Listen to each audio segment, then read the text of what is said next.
Dragon Ball Super, Chapter 91. Looks like we're heading into the Dragon Ball superhero arc, and I'm not mad at all. Hopefully, we can get more details expanded throughout this arc through the manga. And while I am happy that this is getting its own manga version, I'm just curious on where the hell was the Dragon Ball Super Broly movie?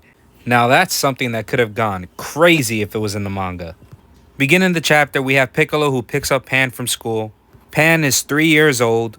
If you ask me though, personally, she looks a little bit older than 3. She could probably pass for 4 in my eyes, but she's 3. Piccolo picks her up instead of Gohan and Videl because they're just occupied at the moment. So for the meantime, Piccolo brings her back to his home. And looks like little Pan is inspired by Goten and Trunks, the two Saiyamens. She's striking fighting poses, she's saying phrases like evil's gonna be mopped up, Saiyaman is here. This makes Piccolo recall the time when Gohan was Saiyaman. I just know if Pan saw Goten and Trunks like that and was really inspired and thought it was really cool, just imagine how much cooler she would think of her parents if she knew that Gohan and Videl were their OG Saiyamans. Pan also reveals that because of Chi-Chi, Goten and Trunks aren't allowed to be heroes anymore because they weren't studying enough. A moment later, Pan gets distracted by a frog and starts leaping after it. She's trying her best to catch it without paying attention to her surroundings, and as she does that, she jumps off of a cliff. Piccolo freaks the hell out for a moment, only to realize that Pan is completely fine. No yelling or anything, no fear. She grabbed onto a branch before she fell, and she launches herself right back up. She's a fearless 3-year-old child. She's much different than what Gohan was at his age. She definitely gets her fearless nature from Goku. Just seeing this alone reminded me of all the times Goku was fearless as a kid. Specifically when Master Roshi had him and Krillin training, threw a rock for Goku to find in the forest and Goku just jumped off the mountain without hesitation. Because Piccolo witnesses Pan like this, he offers her some training. Something inside of me just remembered Team 4 Star's Piccolo and Gohan training. Team 4 Star, I need you guys to return, maybe just dub over it from the superhero movie, just so I can hear Piccolo tell Pan, "Dodge!" If you guys don't know about that, I suggest to go check it out. Pan gets excited after Piccolo offers to train her and rides him like a horsey, grabbing him by the antennas. Now we cut to the police force. They're discussing the matters between the Red Ribbon Army. They found out that the organization is trying to rebuild itself again how it was 30 years ago. Commander Magenta is in charge now, and Magenta was the son of Commander Red, the original leader of the Red Ribbon Army. Commander Magenta wants to recruit Dr. Hedo, who's in prison right now. Dr. Hedo is a really important key to the revival of all this because of how intelligent he is and his history. Krillin of the police force starts breaking down the history of Dr. Hedo. Okay, we have Dr. Hedo, the new person who's making all these androids. His grandfather was Dr. Gero. His grandmother is Vomi, who is also known as Android 21. His grandparents had kids, with the firstborn being Jevo, or as we all know him as, Android 16.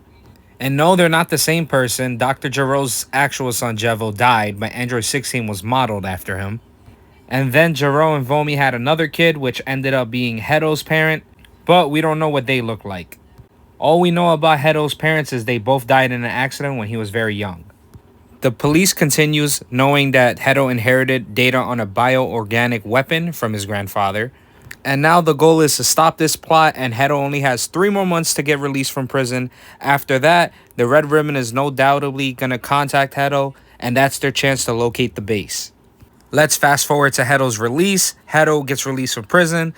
Magenta pulls up on him, trying to recruit him, trying to sweet talk him. But Dr. Hedo also kind of knows what's going on here because this whole time he's had this mechanical bee named Hachimaru tail the Red Ribbon because they've been spying on Hedo while he was in prison. So he wanted to know what was going on. Hedo goes along with Magenta as Magenta tries to negotiate. And on the sidelines, we have Krillin, and he's ready to tail them. He tries his best to start tailing the car, and he does latch onto the car. Now, this next scene. If you're a Krillin fan, I want you to take a deep breath. While Krillin is tailing these two and trying to eavesdrop on their conversation, Hachimaru is tailing Krillin, and the two start fighting. Krillin has the most unbelievable tough time with this mechanical bee. Now, granted, I do recognize that Dr. Hedo is a genius at making these little androids, even if they are this size. And I'll even cut Krillin some slack. He's in the police force now. He's a little bit softer than when he used to be. But come on, somewhere deep down, it's kind of embarrassing looking at this. Krillin, you were in the Tournament of Power, and now you're fighting a mechanical bee. So Krillin whips out his Glock, shoots the bee, and he thinks the bee goes down. Only for a moment later, Hachimaru to burst at Krillin full speed and knock his ass off the car completely. Hedo was aware of what was going on, but I'm not sure how the driver Magenta didn't notice a damn thing with all that movement. Now, in terms of the conversation between Magenta and Dr. Hedo, Magenta convinces Hedo to work with them and build the ultimate android, and Hedo gets to achieve his goal to give rise to the greatest androids in the universe. Let's jump forward half a year later, with Piccolo and Pan training. Pan has now officially learned the brutal training of Piccolo. As she dashes towards him, jumps over him, tries to attack him from behind, and of course Piccolo's natural reaction is to just swing his arm at her and launch her. But she's not sweating it. She has a big smile on her face. And I can only hope in the future when we do see Pan more grown up and she's an official fighter that she's way better of a fighter than what she was in GT. I know, GT's not canon, we don't speak about it, but I'm just saying. Pan is learning all the basics from Piccolo, but what she's really impatient about and really wants to learn is how to shoot ki blasts from her hands. Again, she sees Trunks and Goten do those kind of things and she just wants to be able to do it herself. Piccolo explains to her that you can't even fly yet. First, let's get down the basics and suggests that she pushes herself to try to fly right now to see if she got anything in her. As of now, though, she has nothing. And I'll be honest, if I was Pan's age, as cool as ki blasts look, I'm always going to be the person that says I want to learn how to fly first. Maybe I'm the odd one here. I'm not really trying to think logically as a kid. All I know is, me as a kid, wanted to go in the clouds, fly through the clouds. It's that simple. Piccolo's not worried about Pan and her not being able to fly right now because she's only 3 and she has Saiyan genes, so he figures, you're a Saiyan, alright? You're gonna be alright, trust me. Pan is also interested in her own dad being stronger than Goku. She brings up to Piccolo that she heard that her dad, Gohan, could be stronger than Grandpa if he wanted to be, and asked Piccolo if that's true. And Piccolo says, yeah, well, that's right. Maybe not right now because Gohan is, of course, with all his studies, working now. But the potential is definitely there. We've seen it since Gohan was just a very young boy. Pan has never seen her dad fight and is just interested in how that would go down. There's definitely footage on the Cell Saga and Gohan fighting Cell. I say somebody shows Pan how Gohan really was when he was 11 years old. I hope I got the age right for that. Correct me if I'm wrong, guys. Pan goes home on her own, swinging through the trees, running through the forest. The next day arrives, and of course, Piccolo gets another phone call from Videl. Look how cute Piccolo looks trying to use a smartphone. Just look at this. It's adorable. Videl has a favor for Piccolo to go pick up Pan again, and at this point, Piccolo is just a full-time babysitter. Gohan and Videl's having no time to pick her up at all.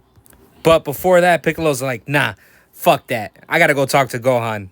He gets to Gohan's house, sees Gohan's working, and questions Gohan why his work takes priority over picking up his own kid. But Gohan is pretty straight when it comes to his answer. He says, we've got you to help out, right, Piccolo? Piccolo doesn't argue much with this, but he is pretty annoyed and tells Gohan, would it kill you to train once in a while? You never know when the next great evil is going to come. This doesn't bother Gohan because he's relying on Goku and Vegeta when it comes to evil. He's like, there's no great threat when we got those two involved. Classic Piccolo ends up throwing an attack at Gohan and catches him with another sneak attack and catches Gohan lacking. Not only that, but he proves that Gohan is much weaker now because he uses the weighted clothing on Gohan and Gohan could barely hold himself up anymore.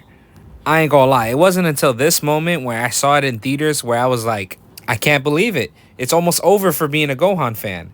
I can't defend his power anymore. I've got to accept that he's a family man and he's taking care of his responsibilities now. The end of the chapter, Piccolo's back to meditating, but he can't really focus. He has too many intrusive thoughts. He's trying to focus, and that's when a new threat arrives. While Piccolo is trying to meditate, a new threat arrives and blows up the mountaintop that Piccolo is on, with this new threat being Gamma 2. Gamma 2 calls Piccolo King Piccolo, where Piccolo replies that he's just regular Piccolo. Of course, Gamma's not going to really understand that. But King Piccolo was basically Piccolo's father, and King Piccolo hatched Piccolo right at the end of his death after Goku defeated him as a kid. Piccolo doesn't really understand Gamma 2's costume and what he's trying to be. We can see though these are the traits of Saiyan Man, with him labeling himself as a retro hero, striking a pose, So it's safe to say, since this is a Red Ribbon Army creation, because you see the label on his arm right here, when Dr. Hedo created him, he had Goten and Trunks in mind because of their encounter before Dr. Hedo went to prison. And I really enjoyed that they did that for the manga, that arc, because going into the movie the first time, we didn't have that arc, so we didn't really see the backstory of Dr. Hedo running into Goten and Trunks. So while I really did enjoy the arc and everything it had to offer, it also fleshed out the story just a little bit more. And the chapter ends there.